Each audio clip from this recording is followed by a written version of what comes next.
여러분 안녕하십니까? 오늘 제가 들려드릴 이야기는 정말 특별한 이야기입니다.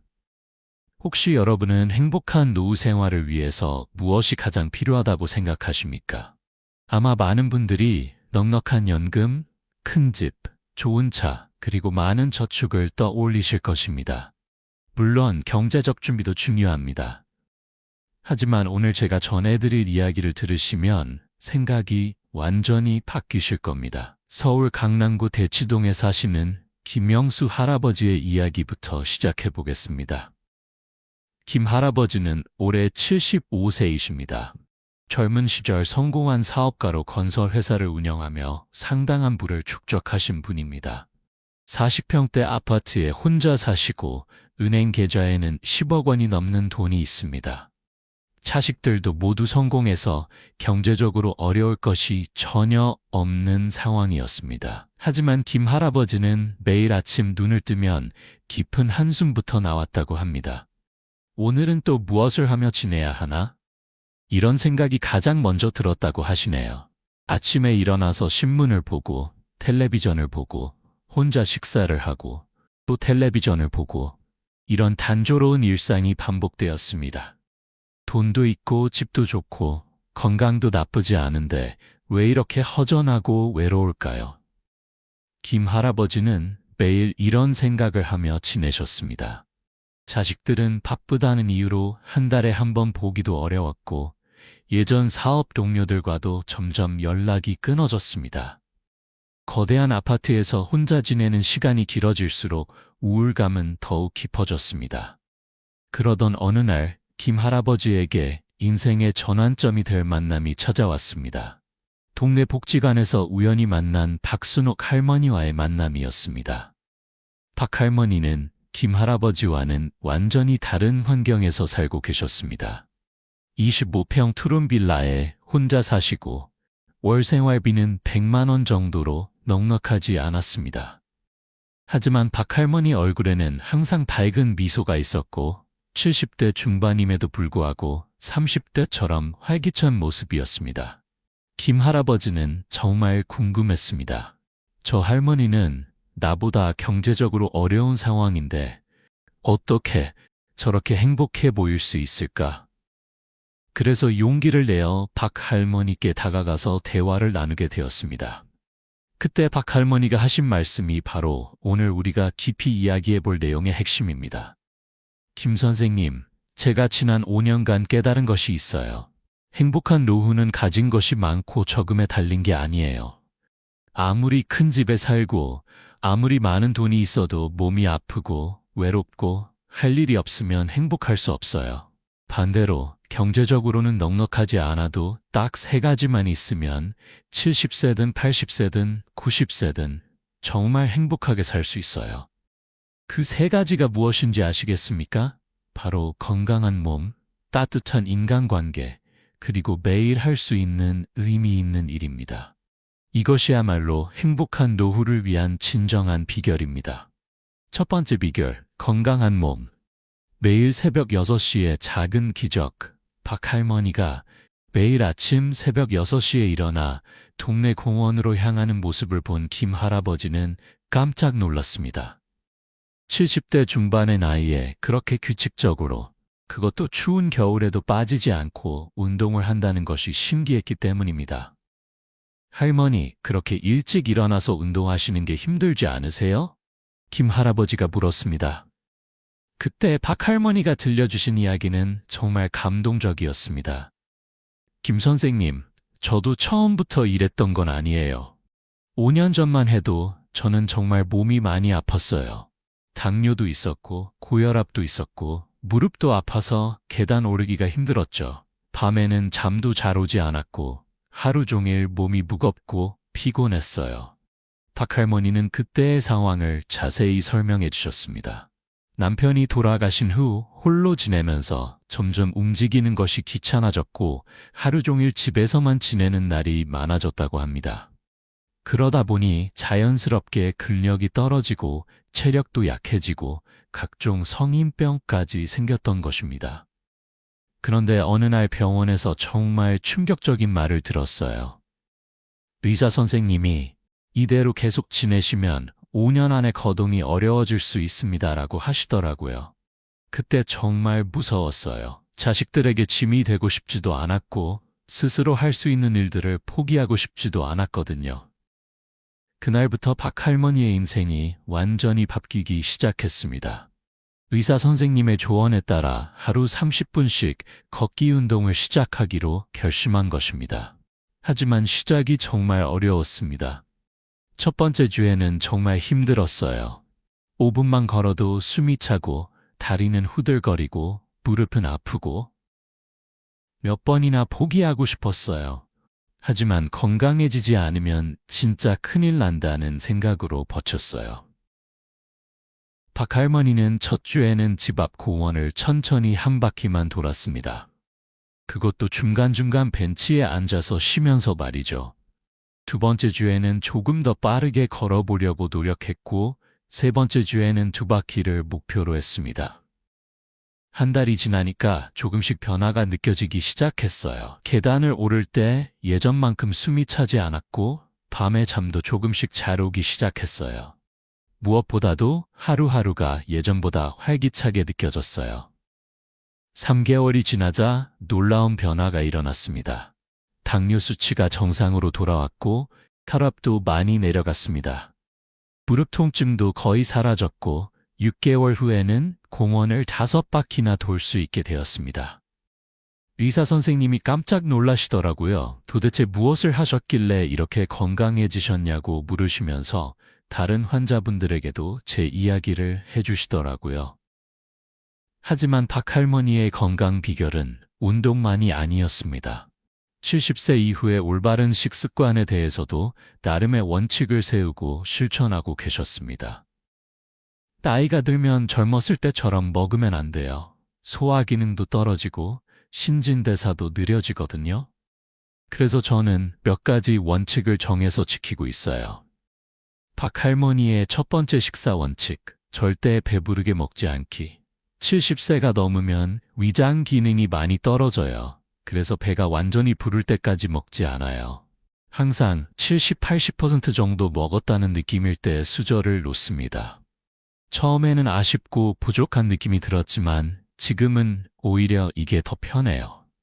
식사 후에도 졸리지 않고 소화도 잘 되고 몸이 가벼워요.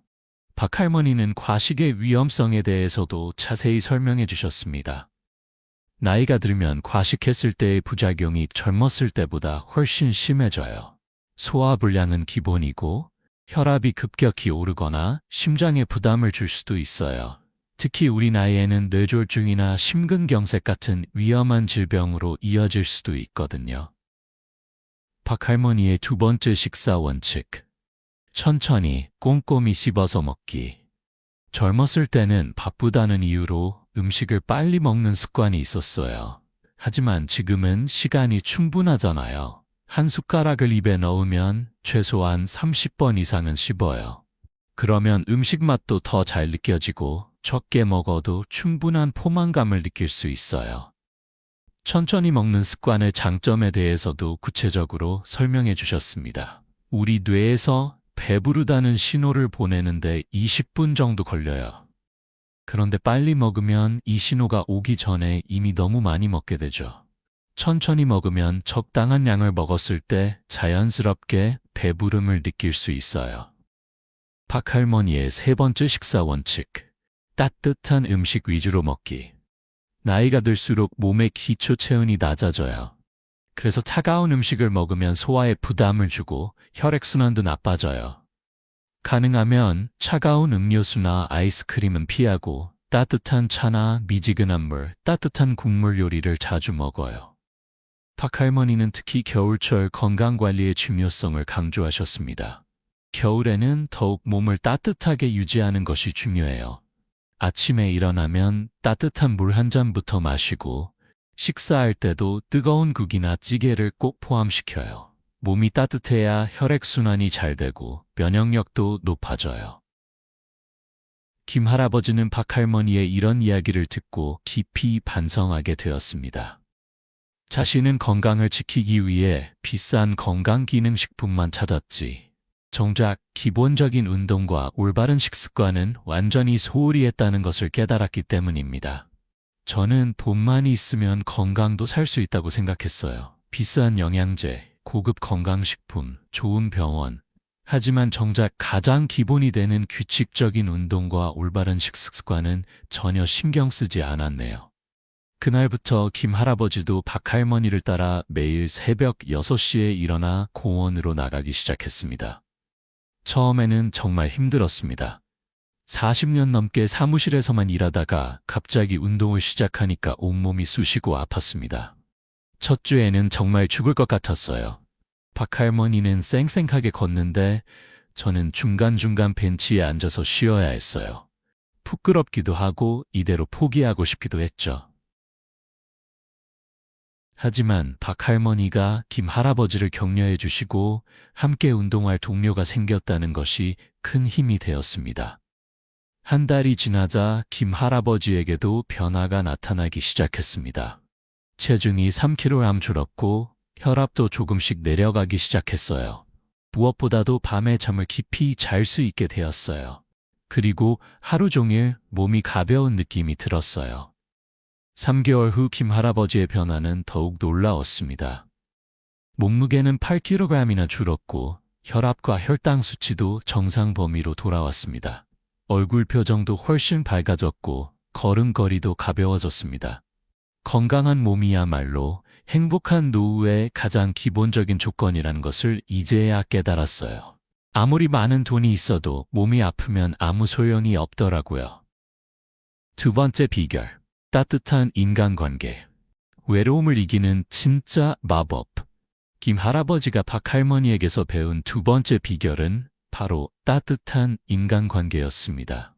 박 할머니는 경제적으로는 넉넉하지 않았지만 주변에 정말 많은 사람들과 좋은 관계를 맺고 있었습니다. 하지만 이것도 하루아침에 만들어진 것은 아니었습니다. 사실 저도 5년 전까지는 정말 외로웠어요. 남편이 돌아가시고 나서 하루 종일 말할 사람이 없는 날이 대부분이었죠. 자식들은 바빠서 한 달에 한 번 보기도 어려웠고 친구들도 하나둘씩 멀어져 갔어요. 박 할머니는 그때의 외로움을 이렇게 표현했습니다. 마치 넓은 바다에 혼자 떠 있는 작은 섬 같은 기분이었어요. 사방이 다 물이고 대화할 사람도 없고 하루 종일 한마디 말도 안 하는 날이 많았어요. 텔레비전 소리만이 유일한 동반자였죠. 그럼 박 할머니가 어떻게 지금처럼 많은 사람들과 즐겁게 어울릴 수 있게 되었을까요? 그 시작은 아주 작고 우연한 일에서 비롯되었습니다. 운명적인 첫 만남 운동을 시작한 지 한 달 정도 되었을 때였습니다. 어느 날 아침 박 할머니가 평소보다 조금 일찍 공원에 도착했는데 벤치에 혼자 앉아있는 할아버지 한 분을 발견했습니다. 그분의 뒷모습이 너무 쓸쓸해 보였습니다. 처음에는 그냥 지나치려고 했어요. 모르는 사람에게 말을 걸기가 쉽지 않잖아요. 괜히 이상한 사람으로 생각하실까봐 걱정도 됐고요. 하지만 그분의 뒷모습이 예전의 제 모습 같아서 용기를 내어 안녕하세요라고 인사했어요. 그 할아버지는 최근에 이사 온 이웃이었습니다. 아내를 잃고 혼자 지내며 박 할머니와 비슷한 외로움을 느끼고 있었습니다. 그날 두 분은 벤치에 앉아서 30분 정도 이야기를 나누었습니다. 정말 오랜만에 누군가와 마음 깊은 대화를 나눈 느낌이었어요. 서로의 외로움을 이해하고 공감하고 위로받는 시간이었죠. 그분도 저와 비슷한 상황이었기 때문에 더욱 마음이 통했어요. 그날부터 두 분은 매일 아침 공원에서 만나 함께 운동하고 이야기를 나누기 시작했습니다.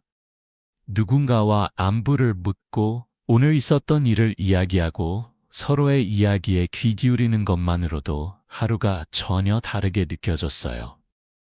작은 모임에서 큰 공동체로 한 달 후 두 분에게 또 다른 만남이 찾아왔습니다.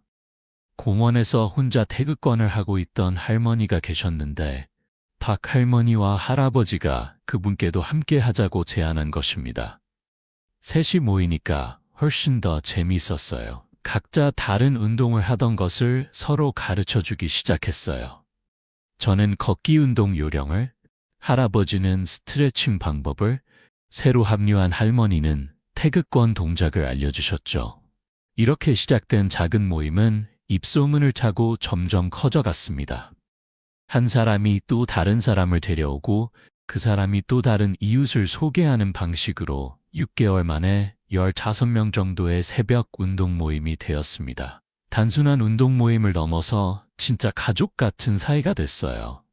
누군가 아프면 함께 병원에 가고, 기쁜 일이 있으면 함께 축하하고, 슬픈 일이 있으면 함께 위로해줘요. 박할머니는 이 모임을 통해 인생의 제2막이 시작되었다고 표현했습니다. 70세가 넘어서 이런 소중한 친구들을 만날 수 있을 줄 몰랐어요. 나이는 숫자에 불과하다는 말이 정말 맞는 것 같아요. 이웃과의 일상적인 교류. 박할머니의 인간관계는 운동 모임에서 그치지 않았습니다. 같은 아파트에 사는 이웃들과도 점점 가까워졌습니다. 처음에는 엘리베이터에서 만나도 그냥 가벼운 인사만 하고 지나쳤어요. 하지만 어느 날부터는 짧은 대화를 나누기 시작했어요. 오늘 날씨가 좋네요. 어디 다녀오세요? 요즘 어떻게 지내세요? 같은 간단한 이야기들이요. 이런 작은 대화들이 쌓이고 쌓여서 더 깊은 관계로 발전했습니다. 위층에 사는 할머니와는 함께 마트에 가는 사이가 되었고, 옆집 할머니와는 때때로 함께 식사를 하는 사이가 되었습니다. 혼자 끓인 미역국을 나누어 먹고, 함께 김장을 담그고, 같이 저녁 드라마를 보면서 이야기하는 그런 일상이 얼마나 소중한지 그때 처음 알았어요. 박할머니는 특히 나눔의 기쁨에 대해서 강조했습니다. 나이가 들면 받기만 하는 존재가 되기 쉬워요.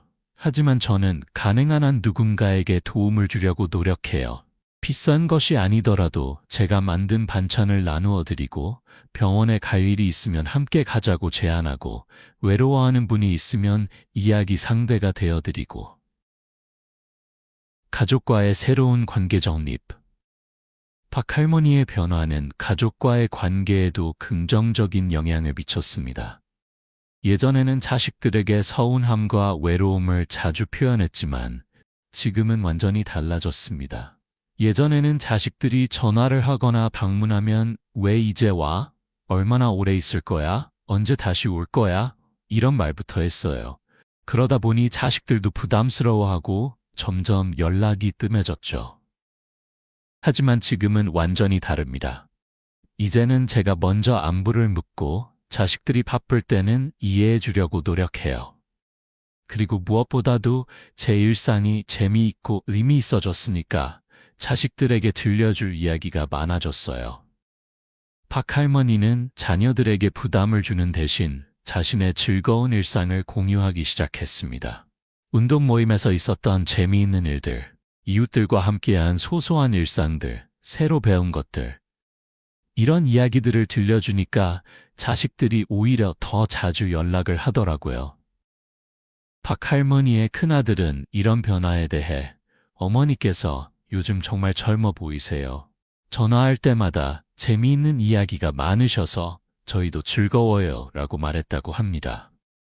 김 할아버지는 박할머니의 이런 모습을 보며 자신의 과거를 돌아보게 되었습니다. 저는 경제적으로 여유가 있으니까 모든 것을 혼자 할 수 있다고 생각했어요. 청소도 가정도우미를 부르고 식사도 배달을 시켜 먹고 병원도 혼자 가고. 하지만 그렇게 지내니까 점점 더 외로워졌어요. 김 할아버지는 박할머니를 통해 진정한 독립이 무엇인지 깨달았습니다.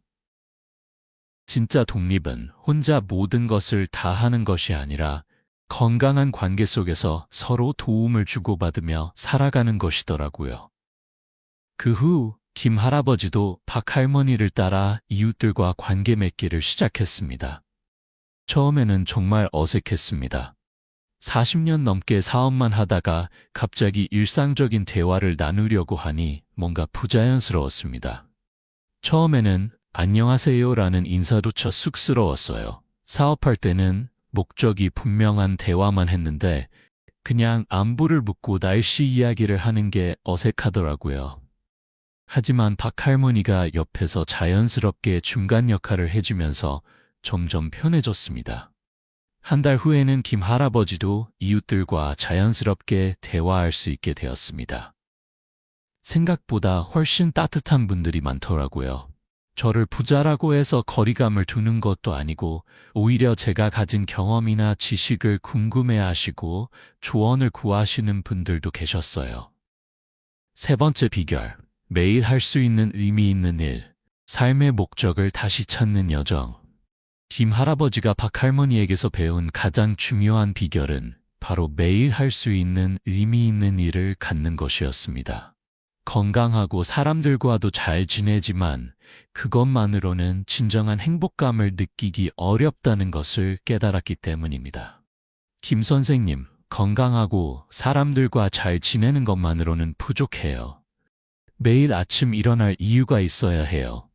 오늘은 뭘 해야 하지? 누군가가 나를 기다리고 있을까? 내가 할 수 있는 일이 있을까라는 생각이 들어야 하루하루가 의미 있어져요. 박 할머니가 현재 하고 있는 일은 동네 복지관에서의 봉사활동입니다. 하지만 이것도 처음부터 계획된 것은 아니었습니다. 우연한 계기로 시작되어 지금은 그녀의 삶에서 가장 중요한 부분이 되었습니다. 우연한 시작이 만든 필연적인 만남 운동을 시작하고 이웃들과 친해진 지 6개월이 지났을 때였습니다. 박 할머니는 복지관을 지나가다가 우연히 안으로 들어가게 되었습니다. 그때는 단순히 구경차 들어간 것이었습니다. 복지관에서 여러 어르신들이 다양한 프로그램에 참여하고 계시더라고요. 노래 교실도 있고 서예 교실도 있고 컴퓨터 교실도 있었어요. 다들 즐거워 보이시고 활기차 보였죠. 그런데 자세히 보니까 뭔가 아쉬운 부분들이 보이더라고요. 박 할머니가 발견한 것은 복지관 운영에 도움이 필요한 부분들이 많다는 것이었습니다. 프로그램 준비를 도와줄 사람, 처음 오는 어르신들을 안내해 줄 사람, 간단한 정리정돈이나 청소를 해줄 사람들이 부족했습니다. 집에 가서 하루 종일 생각해 봤어요. 나도 뭔가 도움이 될 수 있지 않을까? 내가 할 수 있는 일이 있을까? 그런 생각들이 계속 머릿속을 맴돌더라고요. 그래서 다음날 복지관 직원분께 찾아가서 제가 도울 일이 없을까요? 라고 물어봤어요. 작은 일에서 시작된 큰 보람 박 할머니가 처음에 맡은 일은 정말 간단한 것들이었습니다. 프로그램이 끝난 후 의자를 정리하고 사용한 교재들을 제자리에 두고 화장실과 복도를 간단히 청소하는 일이었습니다. 다른 사람들이 보기에는 별거 아닌 일이라고 생각할 수도 있어요. 하지만 제게는 정말 소중하고 의미 있는 시간이었어요. 누군가가 나를 필요로 한다. 내가 하는 일이 다른 사람들에게 도움이 된다는 느낌이 들었거든요. 처음 몇 주 동안은 조금씩 적응해 나갔습니다. 어떤 일을 언제 해야 하는지, 어떻게 하는 것이 가장 효율적인지 배워나가는 시간이었습니다. 한 달이 지나자 복지관 직원들과 이용하시는 어르신들이 박 할머니를 알아보기 시작했습니다. 박 선생님 오셨네요. 오늘도 고생하세요. 선생님 덕분에 복지관이 깔끔해졌어요. 이런 인사를 받을 때마다 가슴이 뿌듯했어요. 누군가에게 인정받는다는 느낌, 필요한 사람이라는 느낌이 이렇게 소중한 줄 몰랐어요. 박 할머니는 매일 아침 일어나면 자연스럽게 오늘도 복지관에 가야지라는 생각이 들었다고 합니다. 하루하루에 리듬이 생겼어요. 목적이 있으니까 하루가 전혀 다르게 느껴졌죠. 예전에는 오늘 뭘 하지? 라고 생각했는데 이제는 오늘도 할 일이 많구나 라고 생각하게 됐어요. 더 큰 역할, 더 깊은 만족감 3개월이 지나면서 박 할머니의 역할은 점점 커졌습니다. 복지관 직원들이 박 할머니의 성실함과 따뜻한 마음씨를 인정하고 더 중요한 일들을 맡기기 시작한 것입니다. 현재 박 할머니가 하고 있는 가장 중요한 일은 새로 오는 어르신들을 안내하는 일입니다. 처음 복지관에 오는 분들은 대부분 어색해하고 어디서 뭘 해야 할지 모르는 경우가 많은데 박 할머니가 그런 분들을 정성스럽게 도와드리고 있습니다. 새로 오신 분들을 보면 5년 전 저의 모습이 떠올라요. 어색하고 외롭고 뭘 해야 할지 모르고 그런 분들께 안녕하세요. 처음 오셨나요? 제가 안내해 드릴게요. 라고 말씀드리면 정말 고마워하세요. 박 할머니는 단순한 시설 안내뿐만 아니라 새로 온 분들이 빨리 적응할 수 있도록 여러 방면으로 도움을 줍니다. 어떤 프로그램이 재미있는지, 어떤 선생님이 친절한지, 점심 식사는 어디서 할 수 있는지, 화장실이나 휴게 공간은 어디에 있는지 등 사소하지만 중요한 정보들을 자세히 알려드립니다. 2개월 전에 처음 오셨던 김 할아버지가 어제 저한테 선생님 덕분에 이곳이 제2의 집 같아요. 여기 오는 게 정말 즐거워요 라고 말씀하시더라고요. 그때 정말 가슴이 뭉클했어요. 제가 한 작은 도움이 누군가의 인생을 바꿀 수 있다는 게 신기하기도 하고 감사하기도 했어요. 봉사를 넘어선 삶의 의미 찾기 6개월이 지나면서 박 할머니에게 복지관에서의 일은 단순한 봉사활동을 넘어서 삶의 의미 그 자체가 되었습니다. 젊었을 때는 가족을 위해, 생계를 위해 일했어요. 그것도 물론 의미 있는 일이었죠. 하지만 지금은 달라요. 누군가에게 도움이 되고, 누군가를 웃게 만들고, 누군가의 하루를 조금 더 행복하게 만들기 위해 일해요. 이런 일이야말로 진짜 의미 있는 일 같아요.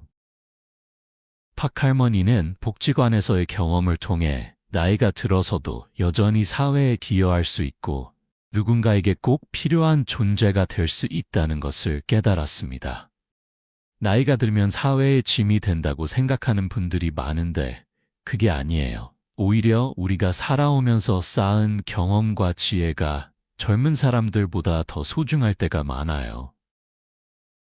김 할아버지의 새로운 도전, 박 할머니의 이야기를 듣고 감동받은 김 할아버지도 자신만의 의미 있는 일을 찾기 시작했습니다. 처음에는 박 할머니처럼 복지관에서 봉사하는 것을 생각했지만 자신의 경험과 능력을 활용할 수 있는 다른 분야를 찾아보기로 했습니다. 40년간 사업을 하면서 쌓은 경험과 노하우가 있는데 이것을 젊은 사람들에게 도움이 되도록 활용할 수 있을 것 같았어요. 김 할아버지가 선택한 것은 지역의 소상공인 지원센터에서 창업 멘토로 활동하는 것이었습니다. 창업을 준비하거나 사업 초기 단계에 있는 젊은 사업자들에게 자신의 경험을 바탕으로 조언을 해주는 일이었습니다. 처음에는 내가 과연 젊은 사람들에게 도움이 될 수 있을까라는 걱정이 있었어요. 요즘 세상은 변화가 너무 빠르고 제가 사업하던 시대와는 많이 다르잖아요. 하지만 실제로 시작해보니 젊은 창업자들이 김 할아버지의 조언을 매우 소중하게 받아들였습니다. 기술이나 트렌드는 달라져도 사업의 기본 원리나 사람을 다루는 방법, 위기를 극복하는 지혜 같은 것들은 시대를 초월해서 통하는 부분이 있더라고요. 김 할아버지는 일주일에 2번, 화요일과 목요일 오후에 지원센터에 나가서 창업 상담을 해주고 있습니다. 젊은 사람들이 힘들어할 때 제 경험담을 들려주면 위로와 용기를 받는다고 해요. 그럴 때마다 내가 아직도 누군가에게 도움이 되는 사람이구나 라는 생각이 들어요. 6개월 후에 놀라운 변화들. 박 할머니와 김 할아버지가 새로운 생활을 시작한 지 6개월이 지났습니다. 두 분의 변화는 정말 놀라웠습니다. 단순히 기분이 좋아진 정도가 아니라 삶의 질 전체가 완전히 달라졌습니다. 박 할머니의 변화, 6개월 전과 지금을 비교하면 완전히 다른 사람이 된 것 같아요. 아침에 눈을 뜨면 오늘도 좋은 하루가 될 거야 라는 생각부터 들어요. 예전에는 오늘은 또 뭘 하며 시간을 보내야 하나라는 생각이었는데 박 할머니의 건강 상태도 눈에 띄게 좋아졌습니다. 정기검진 결과를 보면 혈압 150/95에서 125/80으로 개선, 혈당, 공복혈당 130에서 95로 정상화, 콜레스테롤 260에서 190으로 감소, 체중 68kg에서 59kg으로 9kg 감량, 골밀도 현저한 개선. 의사 선생님이 정말 놀라시더라고요. 70대 중반에 이렇게 건강 지표가 개선되는 경우는 드물다 하고 말씀하시면서 다른 환자분들에게도 제 사례를 소개해 주시더라고요. 김할아버지의 변화. 김할아버지의 변화는 외적으로도 확연히 드러났습니다. 6개월 전과 비교하면 완전히 다른 사람 같았습니다. 거울을 보니까 표정부터 달라졌어요. 예전에는 항상 무기력하고 우울한 표정이었는데 지금은 눈에 생기가 돌고 미소도 자연스럽게 나와요. 체중도 12kg이나 줄었고 걸음걸이도 훨씬 가벼워졌습니다. 무엇보다도 우울감이 완전히 사라졌습니다. 예전에는 하루 종일 우울하고 의욕이 없었는데 지금은 매일매일이 기대되고 즐거워요. 가족관계의 긍정적 변화. 두 분의 변화는 가족관계에도 큰 영향을 미쳤습니다. 박할머니의 경우 자녀들과의 관계가 완전히 달라졌습니다. 예전에는 자식들이 전화하면 항상 언제 올 거냐? 왜 자주 안 와? 이런 말부터 했어요. 그러니까 자식들도 부담스러워하고 점점 연락이 뜸해졌죠. 하지만 지금은 정반대예요. 박할머니의 둘째 딸 김수진 씨는 어머니의 변화에 대해 이렇게 말했습니다. 어머니께서 정말 많이 달라지셨어요. 전화할 때마다 재미있는 이야기를 해주세요. 복지관에서 있었던 일, 새로 사귄 친구들 이야기, 운동하면서 느낀 점들. 듣고 있으면 저도 덩달아 기분이 좋아져요. 예전에는 어머니와 통화하는 게 솔직히 부담스러웠는데 지금은 어머니 목소리만 들어도 마음이 따뜻해져요. 김할아버지의 경우에도 마찬가지였습니다. 아들 김민수 씨 45세는 아버지가 완전히 새로운 분이 되신 것 같아요. 예전에는 집에 가면 혼자 TV만 보고 계시고 대화도 별로 없었는데 지금은 아버지께서 먼저 이런저런 이야기를 해주세요. 창업 멘토링 하시면서 만난 젊은 사업가들 이야기를 들으면 정말 재미있어요. 아이들도 할아버지가 달라지셨다고 신기해해요. 다른 어르신들에게 미친 긍정적 영향. 박할머니와 김할아버지의 변화는 주변의 다른 어르신들에게도 좋은 영향을 미쳤습니다. 복지관에서의 변화. 박할머니가 상담 역할을 하면서 복지관 분위기가 확연히 달라졌습니다. 복지관 관장 이영희 씨 5세는 박 선생님이 오신 후 복지관 전체 분위기가 활기차졌어요. 새로 오시는 분들의 적응 기간도 현저히 단축되었고 기존 이용자분들도 더 적극적으로 프로그램에 참여하세요 라고 말했습니다. 특히 처음 오시는 분들이 빨리 적응하세요. 박 선생님이 마치 따뜻한 언니나 엄마처럼 돌봐주시니까 어색함이 금방 사라져요. 그리고 박 선생님 자체가 좋은 롤모델이 되시는 것 같아요. 나도 저분처럼 활기차게 지낼 수 있구나 라는 희망을 갖게 되시는 것 같아요. 동네 전체의 변화. 김할아버지가 사는 아파트 단지에서도 눈에 띄는 변화가 있었습니다. 김할아버지가 먼저 이웃들과 인사하고 관심을 보이기 시작하면서 다른 주민들도 서로에게 관심을 갖기 시작했습니다. 같은 아파트에 사는 박철수 씨 70세는 김 선생님을 보면서 용기를 얻었어요. 저도 이웃들과 인사하기 시작했고 지금은 함께 운동도 하고 가끔 차도 마시는 사이가 됐어요. 아파트 전체 분위기가 많이 따뜻해진 것 같아요 라고 말했습니다. 운동 모임의 확산. 박할머니가 시작한 새벽 운동 모임은 이제 동네 전체로 확산되었습니다. 현재 3개의 공원에서 총 90명이 넘는 어르신들이 참여하고 있습니다. 운동 모임 회원인 정순자 할머니 12세는 박 선생님 덕분에 새로운 인생이 시작됐어요.